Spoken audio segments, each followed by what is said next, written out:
Ladies and gentlemen, my name is Total Biscuit of the WoW podcast, Blue Please on CynicalBrit.com. Oh, wow.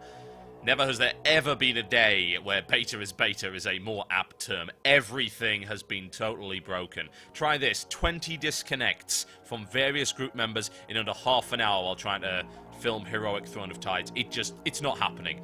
You can't do anything right now. This is the only good footage I managed to grab the entire day. I just happened to fly over and I heard that Ahn'Qiraj is now a zone of its own. I was like, right, okay, so that must mean it's not a no-fly zone anymore like it used to be. So let's go and check it out. Just for the sake of looking at Ahn'Qiraj from a totally different perspective.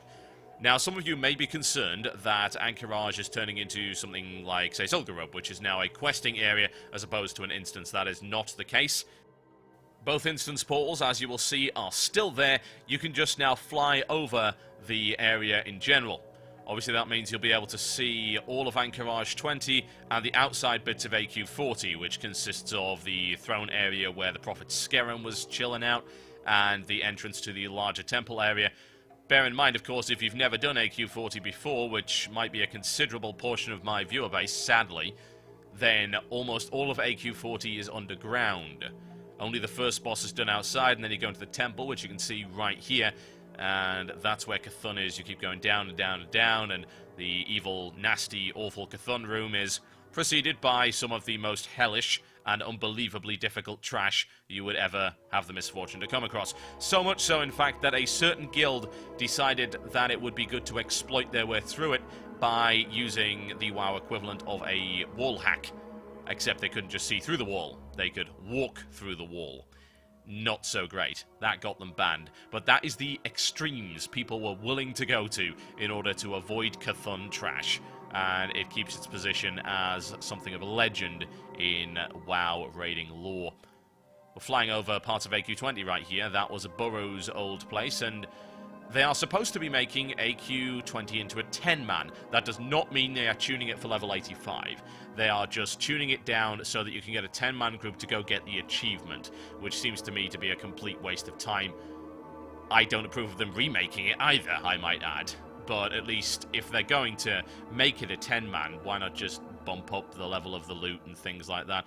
I don't know, I wonder how long that actually takes. I mean, a lot of it to me just seems like spreadsheet entries, but I'm not a programmer, so I couldn't really tell you. Perhaps if you are a programmer, you could leave me a comment below and tell me whether or not I'm being an idiot on that regard. Now, it's nice to be able to see stuff like this, because this is not a perspective you were able to get before. Obviously, flying mounts didn't exist in the old world, and there are no flight paths directly over Ahn'Qiraj. Ahn'Qiraj is actually a very remote area. It's only just really been connected to anything now. As you can see, it is by the ocean. It borders on Silithus, and it also borders on Uldum now. Previously, it only bordered on Silithus, and that was the only way to even have a look at it. I like Ahn'Qiraj, though.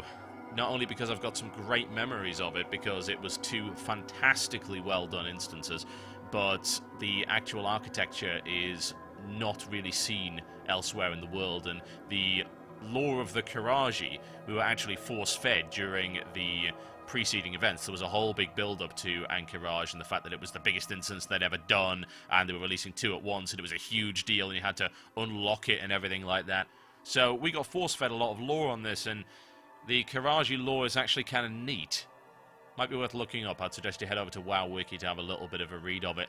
I do wonder if we're going to get any more of it, because apparently the Qiraji are, or were, somewhat involved in Uldum. Shouldn't surprise it now that you can't really get in there.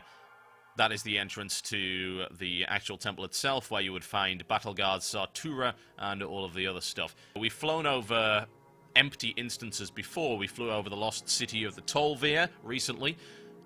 Earlier in the beta, we flew over Zul'Gurub, and we've also done a little bit of flying over Zul'Farrak as well, although that actually does dismount you in places, so you do want to be a little bit careful.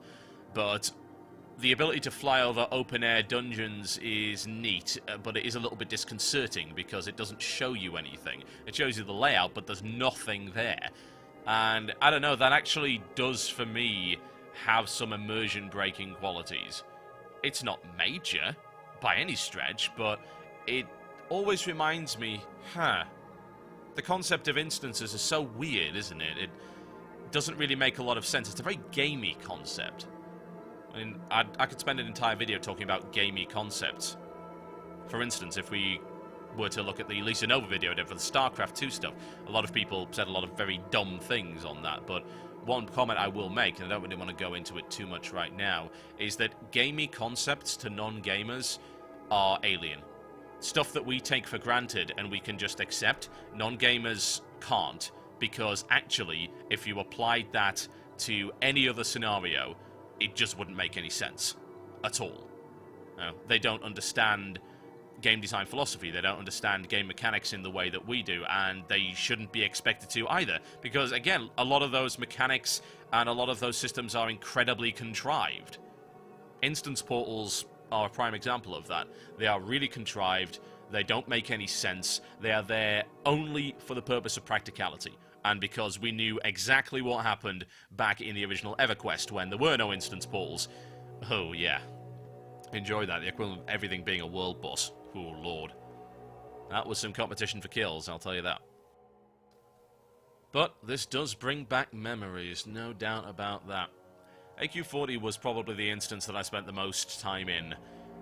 When I got into raiding in vanilla, we did Molten Core with my really, really old guild, the first guild I was ever with. Ended up leaving them, going to another server. Got into a hardcore guild. We were doing Blackwing Lair when that first came out. Bugs galore, I might add. Worked our way through there. Went into AQ20 and 40 when they were first available, fought our way through there, competed for Cthulhu because we were way behind Nihilum and Curse and Death and Taxes, but we were still pretty competitive. It was with a guild called Leafy, and they were, I believe, second on the server, second only to a guild you may be familiar with, The Legacy. That was on Mazrigo for the longest time. And I still remember that Cthulhu kill. It was 2 months worth of work for a bitch-hard boss, and the day when he went down, God, screaming on vent. And all the DKP wasted. 1000 DKP on tier 2.5 chess piece? Oh yes. I'm sorry that that's all I could get filmed today, folks, but I suppose beta is beta, and there are going to be days where it's just utterly unplayable. Hopefully they will be few and far between. That's been a look at Ahn'Qiraj, the Fallen Kingdom as they're calling it. And I'll see you next time.